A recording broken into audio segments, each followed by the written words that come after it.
अमीर बेटी का सौदा। अमीर बाप की बेटी शिल्पी को मुकेश पसंद होता है, लेकिन दोनों के बीच हैसियत की दीवार खड़ी होती है। और फिर कहीं नौकरी कर लो ना, क्या हमेशा ये लोहे की सलाखों के पीछे भागते रहते हो? कितनी मेहनत करते हो। शिल्पी, नौकरी से कुछ नहीं होगा। तुम लोगों की हैसियत तक पहुंचना है तो अपना ही बिजनेस करना पड़ेगा, वरना तुम्हारे पापा किसी और से तुम्हारी शादी करवा देंगे। अच्छा, ऐसे किससे करवा देंगे? मैं तो तुमसे ही शादी करूंगी। बोल दिया तो बोल दिया, बस। मुकेश उस बेचारी को समझाता भी तो क्या। दुनिया के रीति रिवाजों से काफी दूर थी शिल्पी। भले ही बड़े बाप की बेटी, लेकिन सादगी इतनी कि क्या कहना। बेटा शिल्पी, कल तुमको देखने लड़के वाले आने वाले हैं, तैयार रहना।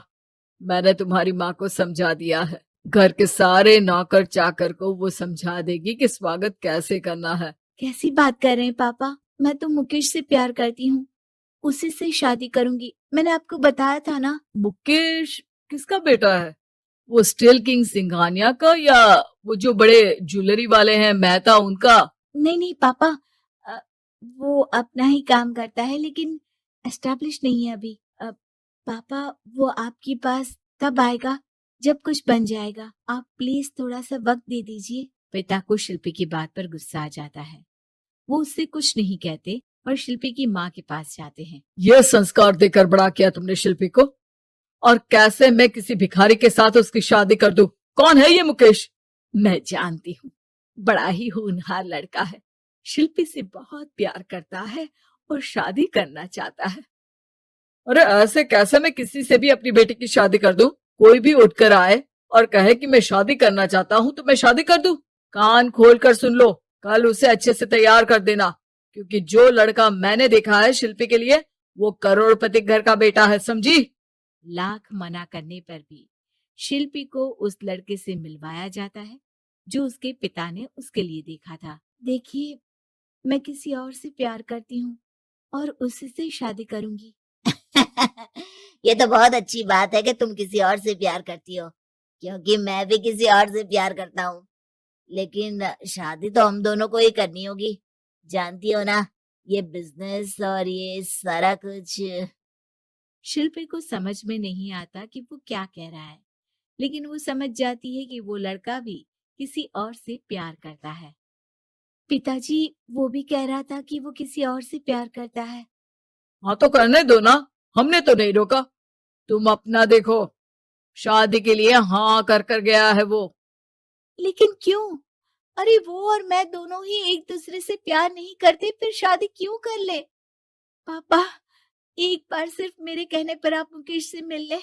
पिता शिल्पी के कहने पर फॉर्मेलिटी के लिए ही सही, लेकिन मुकेश को घर बुला लेते हैं। देखो, ज्यादा वक्त नहीं दे पाऊंगा। ये बताओ कि शादी के बाद कहाँ रखोगे उसे? 2 कमरे के मकान में? नहीं सर, मैंने 2 साल के बाद का सारा प्लान कर लिया है। मैंने आयरन इंडस्ट्री खड़ी करने के लिए पूरा ब्लूप्रिंट तैयार किया है। मेरी खुद की जगह है दादाजी की। बस थोड़ा फंड का अरेंजमेंट हो जाता तो काम शुरू कर देता। अच्छा, मतलब तुम यहाँ फंड रेज करने आए हो? मुकेश समझ जाता है कि उसके पिता शिल्पी की शादी उससे कराने के मूड में नहीं है। फंड आप कभी दे भी नहीं पाएंगे मुझे तो सिर्फ शिल्पी चाहिए। मैं उसके बिना नहीं रह सकता सर। मैं उसे बहुत खुश रखूंगा। वो तो हर पति का धर्म होता है। वो तो मैं किसी से भी उसकी शादी करा दूं, वो उसे खुशी रखेगा। लेकिन देखो, मैं ज्यादा बात को घुमाना नहीं चाहता। वो बड़े घर की लड़की है, उसे काम काज की आदत नहीं। अभी वो समझ नहीं रही, लेकिन तुम तो समझो। मैं किसी भी हालत में शिल्पी की शादी तुमसे नहीं करवा सकता। मुकेश पिता से लाख मन्नतें करता है, लेकिन वो नहीं मानते। शिल्पी की शादी उस अमीर लड़के से हो जाती है। शादी के बाद क्या हम लोग मेरी माँ के घर चले? मुझे उन लोगों की बहुत याद आ रही है। हाँ हाँ, जाओ जाओ। वैसे भी आज मैं अपनी गर्लफ्रेंड के साथ मसूरी जा रहा हूँ, तुम जा सकती हो। कैसी बात कर रहे हैं? अब हम लोगों की शादी हो गई है, आप कैसे किसी और लड़की के साथ जा सकते हैं? अरे मैंने तो तुम्हें शादी के पहले ही बता दिया था कि मेरी कुछ गर्लफ्रेंड्स है। अब प्लीज ये टिपिकल बीवी वाला रोना धोना शुरू मत कर देना। शिल्पी पिता के घर जाती है और माता पिता को सारी बात बता देती है। इतना गंदा इंसान निकलेगा मैंने तो सोचा ही नहीं था। अरे क्यों कराई मेरी फूल जैसी बेटी की शादी ऐसे घर में। और तो क्या हो गया, शुरू शुरू में हर घर में ऐसा होता है, धीरे धीरे ठीक हो जाएगा। और वैसे भी उन लोगों के साथ हम लोगों की एक बड़ी डील फाइनल हुई है, समझी। उन लोगों से रिश्ता बनाकर रखो, तभी पैसों की बारिश होगी। पापा, अब समझ में आया कि आपने मेरे साथ ऐसा क्यों किया। मुकेश आपके सामने गिड़गिड़ा कर गया कि वो मुझे बहुत खुश रखेगा, लेकिन आपने मेरी शादी एक ऐसे लड़के से करा दी जो किसी और लड़की से प्यार करता है और शादी सिर्फ समझौते के लिए कर रहा है। पापा, मैं जा रही हूँ, लेकिन इस घर में कभी पैर भी नहीं रखूंगी। आपने मुझे सामान की तरह इस्तेमाल किया। माँ शिल्पी को बहुत रोकती है, लेकिन वो एक नहीं सुनती। कुछ समय बाद, शिल्पी, मुझे नहीं लग रहा कि अब हम दोनों के बीच ये शादी और रह पाएगी। मैं किसी और से शादी करना चाहता हूँ। वैसे तुम परेशान मत हो ना, तुम्हारे पापा के साथ हम लोगों की डील जो चल रही है ना, वो नहीं रुकेगी, क्योंकि तुम बहुत अच्छी लड़की हो। ठीक है, मैं जा रही हूँ, तलाक के पेपर में साइन करके। लेकिन एक शर्त है, मैं कहाँ गई ये बात मेरे पिता तक नहीं पहुंचनी चाहिए। शिल्पी घर छोड़कर चली जाती है। वो एक नौकरी करती है और अपना जीवन खुद संभालती है। लेकिन एक दिन, शिल्पी जी, आपसे मालिक मिलना चाहते हैं। मुझसे क्यों? शिल्पी मालिक के कमरे में जाती है, जहां सामने मुकेश होता है। अरे आपको देखकर बहुत खुशी हुई, बहुत बड़े आदमी बन गए। थैंक्स, पर तुम्हें नौकरी करने की क्या जरूरत पड़ गई? मैंने तो सोचा भी नहीं था कि तुम मेरी शिल्पी होगी। तभी वहां शिल्पी के पिता आ जाते हैं। शिल्पी, तुम्हारे बारे में माँ से पता चला। घर चलो बेटा, मुझे माफ कर दो। मुकेश, मैं यहाँ अपनी कंपनी के काम के लिए आया हूँ। तुम्हारी कंपनी की डील अगर हमें नहीं मिली तो हम बर्बाद हो जाएंगे। वैसे अब तुम चाहो तो शिल्पी की शादी मैं तुमसे कराने को तैयार हूँ। बस करिए पापा, ये क्या सौदा लगा रखा है आपने। जिस कंपनी से आपकी डील हो, अपनी बेटी की शादी उसी के घर करा देते हैं। शिल्पी मुकेश से माफी मांगती है और वहां से जाने लगती है कि मुकेश उसे रोक लेता है। रुको शिल्पी, ये सब कुछ तुम्हारे लिए है। ये कंपनी, ये नाम सिर्फ तुमसे शादी करने के लिए ही खड़ा किया था। मैं आज भी तुमसे बहुत प्यार करता हूँ। मेधा शुरू से ही पढ़ने में होशियार और मेधावी छात्रा थी। अच्छी पढ़ाई के बाद अच्छा कॉलेज सिलेक्शन और फिर बहुत अच्छी जॉब। तूने तो मेरा नाम रोशन कर दिया मेधा। अरे लेकिन ये जो काम करने का तरीका है ना, इसे बदल ले। 18 घंटे काम करेगी तो कल को बच्चा कैसे संभालेगी? तुम्हारी तरह पागल नहीं हूँ माँ, जो बच्चे और परिवार में फंस जाऊँ। मैं तो जिंदगी खुल कर जीऊंगी। सब कहने की बात होती है बेटा, अपने बच्चे का सुख हर कोई चाहता है। वक्त बीतता है और मेधा की शादी हो जाती है।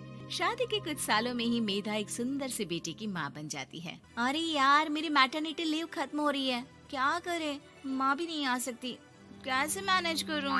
ऐसा करते हैं, इसके लिए एक केयर टेकर रख लेते हैं, वो देखा करेगी इसे। मेधा को पति की बात जंच जाती है और वो केयर टेकर की तलाश शुरू कर देती है। एक दिन उन लोगों के घर एक महिला आती है जो दिखने में पढ़ी लिखी लगती है। जी, क्या काम है आपको? मैम, मेरा नाम स्नेहा है। आपका एड देखा केयर टेकर का, क्या मैं आपके यहाँ काम कर सकती हूँ? हाँ, क्यों नहीं, लेकिन आप तो अच्छे घर की लगती हैं, फिर नौकरी क्यों? दरअसल मेरे ससुराल वालों ने मुझे घर से निकाल दिया क्योंकि मैं माँ नहीं बन सकती और माता पिता भी नहीं है इस दुनिया में। तो अरे कोई बात नहीं, तुम लक्ष्य को ही अपना बच्चा समझो और यहीं रहना, और किसी भी चीज की जरूरत हो ना तो बता देना। नेहा खुशी खुशी लक्ष्य को संभालने लगती है। रात को जब मेधा घर पर आती है, अरे क्या बात है स्नेहा, तुमने खाना नहीं खाया क्या? अरे दीदी, आपका बेटा टाइम दे तब ना। अरे तो जब वो सोता है तब खा लिया करो। तब तो मैं इसके पास ही बैठी रहती हूँ। कोई मच्छर या कीड़ा काट ले लक्ष्य को तो अब आप पकड़ो, मैं खाना खा लेती हूँ। स्नेहा वहाँ से चली जाती है। बहुत ही अच्छे से ख्याल रख रही है ये लक्ष्य का। मेधा, इतना तो शायद तुम भी ध्यान नहीं देती। मेधा को पति की बात बुरी तो लगती है, लेकिन कुछ नहीं कहती। धीरे धीरे स्नेहा मेधा और उसके पति के साथ बाहर भी जाने लगी।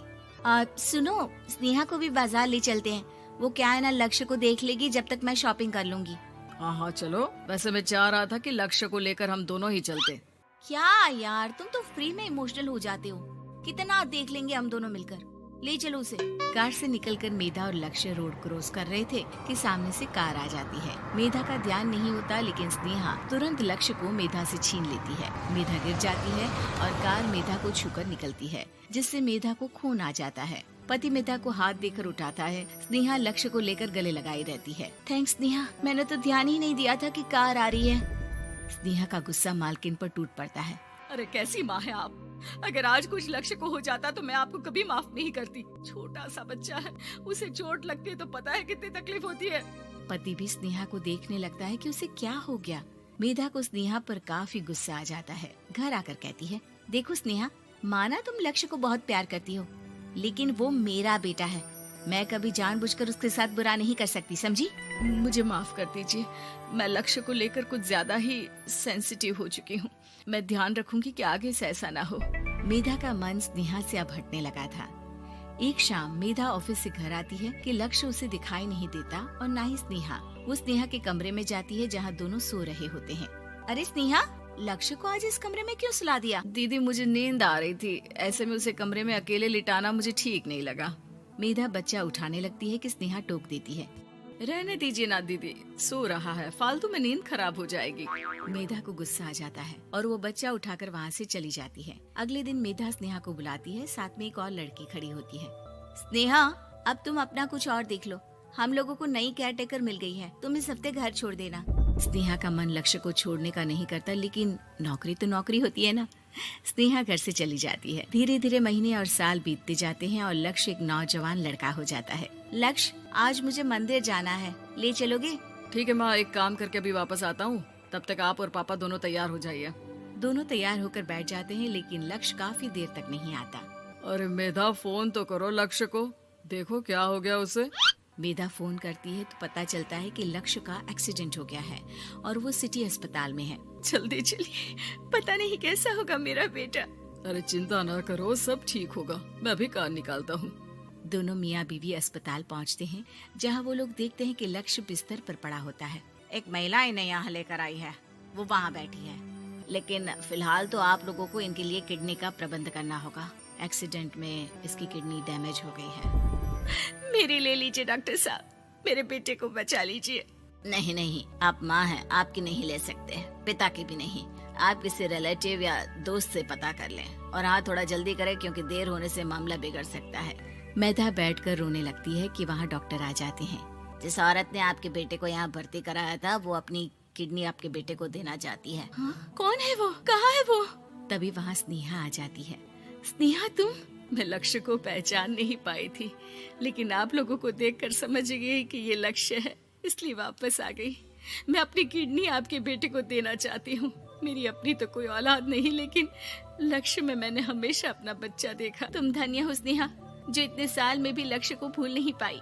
सही मामले में तो वो तुम्हारा ही बच्चा होगा, क्योंकि जन्म भले ही मैंने दिया हो, लेकिन आज तुम उसकी जिंदगी बचा रही हो।